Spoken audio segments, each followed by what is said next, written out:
കൈപ്പല്ല,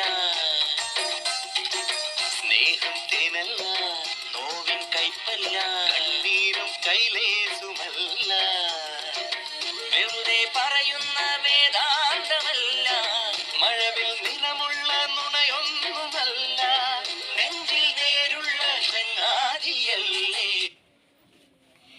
സ്വാതന്ത്ര്യത്തിനല്ലേ വരുന്നത്? ഇതിനുള്ള നറുക്കെടുപ്പിൽ നമ്മളെയും കൂടി ഉൾപ്പെടുത്തോടാ. എടാ അങ്ങനെ ഉൾപ്പെടുത്തണമെന്നുണ്ടെങ്കിൽ ഒന്നില്ലെങ്കിൽ ശിക്ഷയുടെ കാലാവധി കുറയണം, അല്ലാന്നുണ്ടെങ്കിൽ നമ്മുടെ നല്ല നടപ്പ്. നിന്റെ നടപ്പ് എന്തായാലും പരിഗണിക്കും. എടാ നീ നിന്റെ അച്ഛനൊക്കെ ഒന്ന് കുറ്റത്തിലല്ല ഇവിടെ എത്തിയത്, പിന്നെ ആരെങ്കിലും സ്വന്തം അച്ഛന് വിഷം കൊടുക്കുവോ? എടാ ഞാൻ എന്റെ അച്ഛനെ കൊല്ലാൻ വേണ്ടി വിഷം കൊടുത്തതല്ലടാ, വീട്ടിൽ എലിശല്യം കാരണം ആ പണ്ടാറത്തള്ള എലി വിഷം വെക്കടാ.